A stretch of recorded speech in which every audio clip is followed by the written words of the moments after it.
यमुना घाटी में मजदूरों का धरना और प्रदर्शन देखने को मिला। यमुनोत्री धाम में व्यवस्थाओं को लेकर नारेबाजी की गई। स्थानीय प्रशासन के खिलाफ विरोध प्रदर्शन हुआ है। पालकी और खच्चर संचालकों का गुस्सा फूटा है। मजदूरों पर लाठीचार्ज का विरोध किया गया तो उसके विरोध में प्रदर्शन हुआ है। ऑफलाइन पंजीकरण शुरू करने की मांग की गई।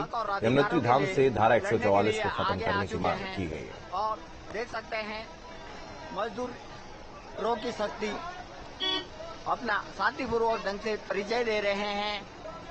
मां यमुना देख सकते हैं आप।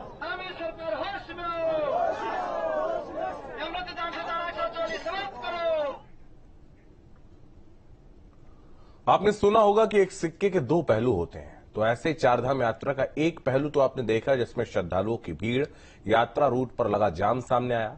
लेकिन इस यात्रा का दूसरा पहलू देखिए जिससे वहां के व्यापारियों को बड़ा फायदा हो रहा है। जिस भीड़ को व्यवस्था बिगड़ने का कारण माना जा रहा था, वही भीड़ पहाड़ों में व्यापारियों के लिए भाग्य विधाता बनकर आई है।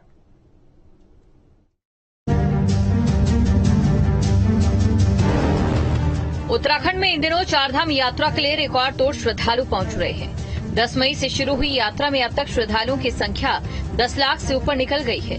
कुछ लोग श्रद्धालुओं की भारी संख्या को अव्यवस्था का कारण भी मान रहे हैं, लेकिन हकीकत ये है कि यात्रा में आने वाले श्रद्धालु राज्य के लिए भीड़ नहीं, भाग्य विधाता होते हैं। चारधाम यात्रा उत्तराखंड की आर्थिक रीढ़ है और इस यात्रा में आने वाले श्रद्धालु न केवल धामों में दर्शन करते हैं, बल्कि उत्तराखंड की आर्थिकी और रोजगार को बढ़ाते हैं। यही कारण है कि चारधाम यात्रा के पहले 15 दिनों में श्रद्धालुओं की भारी संख्या के चलते करीब 200 करोड़ का व्यापार हुआ, जिससे व्यापारियों की बाँछें खिल गई। व्यापारियों का ये मानना है कि इस बार यात्रा में व्यापार का ये आंकड़ा 500 करोड़ के भी पार जा सकता है। हरिद्वार व्यापार मंडल के पदाधिकारी का ये कहना है कि व्यापार में इस बार पहले के मुकाबले कई गुना बढ़ोतरी हुई, लेकिन सरकार को भीड़ कंट्रोल करने पर भी ध्यान देना होगा, क्योंकि आने वाले समय में ये संख्या और भी ज्यादा बढ़ेगी। व्यापार बहुत अति उत्तम है, बहुत ही बढ़िया है और जिस तरीके से यात्रा चलनी चाहिए थी उस तरीके से यात्रा बहुत अच्छी तरीके से चल रही है। और हरिद्वार में तो चार चांद इस बात के लिए है कि पहाड़ों की रानी के साथ साथ, पहाड़ों के राजा के साथ साथ पहाड़ में 4 धाम तीर्थ यात्रा भी है। और तीर्थ यात्रा के नाम पर आज पूरे देश के अंदर सनातन धर्मी जागरूक है, तो अत्यधिक भीड़ है। और आजकल अब तो पूरे देश के अंदर सनातन धर्म की क्रांति आई हुई है और उस क्रांति को संभालना सरकार की जिम्मेदारी है। उम्मीद तो बहुत है जी, तो सारा व्यापारी इसी यात्रा का इंतजार करता है पूरे साल भर कि 3-4 महीने यात्रा चलेगी अच्छी और कुछ जो है व्यापारी कमाएगा, सारे साल फिर खर्च करना होता है। अभी जैसे देख रहे हैं यात्रा में भीड़ में कोई कमी नहीं है, सब कुछ बहुत अच्छा चल रहा है। सरकार के जो आंकड़े हैं कि 15 दिन में 200 करोड़, तो ऐसे चल के तो आगे 400-500 करोड़ होने की उम्मीद है। फिर तो खुशी है जी, अगर इतना होगा तो सब हर व्यापारी को उसका लाभ उठाएंगे, सबका फायदा होगा उस चीज से। पिछले साल की बात करें तो अकेले केदारनाथ धाम में ही कई 100 करोड़ रुपए का व्यापार हुआ। लोगों ने यहां जमकर खर्च भी किया, जिससे सरकार को करोड़ों का रेवेन्यू मिला। उधर यमुनोत्री धाम में भी इस तरह पार्किंग, घोड़े खच्चर चलाने वाले लोग और स्थानीय लोगों ने भी करीब 25 करोड़ रुपए का कारोबार किया था। ये वो खर्च था जो सरकार ने जीएसटी या दूसरे टैक्स के जरिए अपने रिकॉर्ड में दर्ज किया। इसके अलावा भी तीर्थयात्री तमाम चीजों पर खर्च करते हुए स्थानीय आर्थिकी को भी मजबूत करते हैं। उत्तराखंड सरकार भी चारधाम यात्रा का महत्व जानती है और इसलिए यात्रा पर सरकार का भी फोकस रहता है। चारधाम यात्रा में केवल बड़े व्यवसाय या कंपनियां ही नहीं, बल्कि छोटे किसान और स्थानीय गांव के लोग भी अपनी रोजी रोटी को जुटा पाते हैं। यात्रा के 6 महीने कई लोगों के लिए साल भर की रोजी रोटी लेकर भी आते हैं। Team news state. तो महावीर नेगी हमारे सहयोगी अधिक जानकारी के लिए इस वक्त हमारे साथ जुड़ रहे हैं।